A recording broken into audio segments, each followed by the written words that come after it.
à tous. Le Premier ministre Ahmed Bakayoko, par ailleurs maire de la commune d'Abobo, a inauguré hier vendredi 20 novembre 2020 deux écoles primaires et deux écoles maternelles dans le quartier d'Abobo à Keikwa.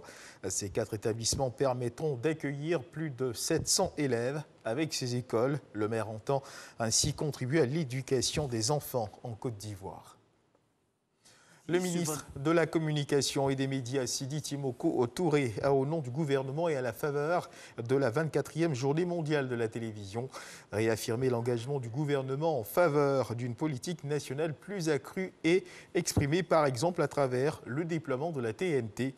La Côte d'Ivoire, à travers ce média qu'est la télévision, adhère aux principes édicté par l'institution de cette journée par l'UNESCO le 21 novembre 1996, qui s'articule pour les programmes télé autour de la promotion de la paix, la sécurité, le développement socio-économique et l'amélioration de l'échange culturel. La déclaration officielle a été faite au cabinet du ministre Sidi Timoko Touré en présence de notre reporter Franck Quadio. Tous les 21 novembre depuis 1996, le monde célèbre la Journée mondiale de la télévision. L'UNESCO, à l'initiative de cette commémoration, entend ainsi, par le canal du petit écran, promouvoir, entre autres, la paix, la sécurité et l'échange culturel. Aujourd'hui, plus que jamais, dans ce monde ouvert et sans frontières, dans cet univers hyper connecté, où l'information circule d'un bout à l'autre du globe à la vitesse de la lumière et du son, les diffuseurs et acteurs de la télévision se doivent de faire d'elle le socle de la cohabitation pacifique entre les communautés, entre les peuples, entre les nations. Et la Côte d'Ivoire n'y déroge pas. C'est même une vision pour le gouvernement. Le projet de société de son Excellence, Monsieur le Président de la République, Alassane Ouattara, pour les 5 prochaines années, prend appui sur son premier pilier, bâti sur la paix, la sécurité et la cohésion.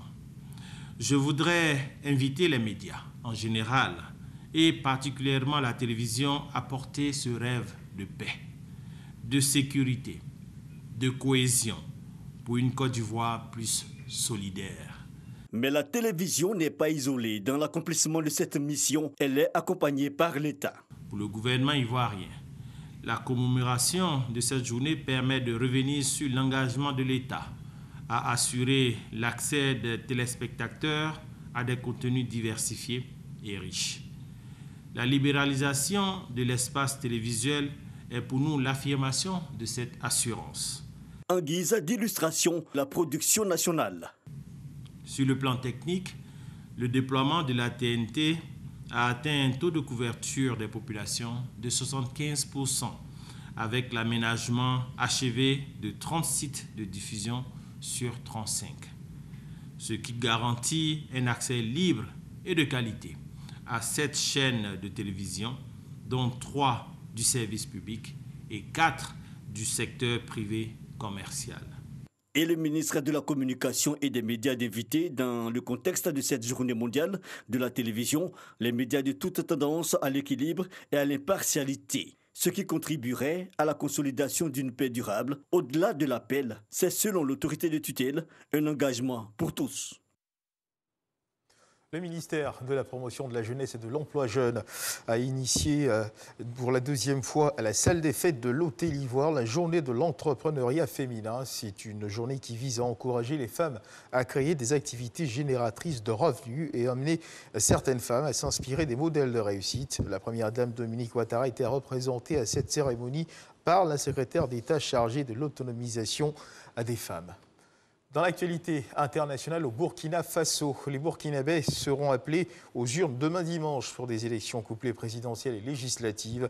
La campagne s'est terminée vendredi soir, hier donc, et selon la CENI, 10 660 observateurs nationaux et internationaux seront déployés sur le terrain, dont 3 800 observateurs de la CODEL, la Convention des organisations de la société civile pour l'observation domestique des élections rassemble 19 organisations de la société civile à Burkinabé.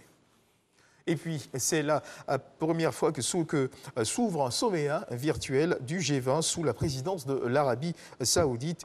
Ce sommet donc a démarré ce samedi 21 novembre. Il démarre au milieu d'appels internationaux à des financements de ce forum nécessaire pour juguler la pandémie de nouveau.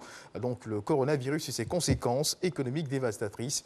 Bien que virtuel, c'est la première fois qu'un pays arabe accueille donc un sommet avec des représentants des principaux pays riches et émergents. Et puis à Kaboul, en Afghanistan, plusieurs explosions retentissent ce samedi du côté des ambassades et des entreprises autour de la zone verte, un quartier fortifié qui abrite des dizaines de compagnies internationales et leurs employés. Aucune revendication n'a pour l'heure été émise. Ces explosions surviennent alors que des rencontres sont prévues se tenir ce samedi à Doha entre le secrétaire d'État américain Mike Pompeo et les négociateurs des talibans et du gouvernement afghan qu'ils doivent voir séparément. Des pourparlers de paix se tiennent depuis septembre dans la capitale du Qatar, mais peu d'avancées sont à signaler. C'est la fin de ce flash d'information. Je vous retrouve à 13h pour le journal.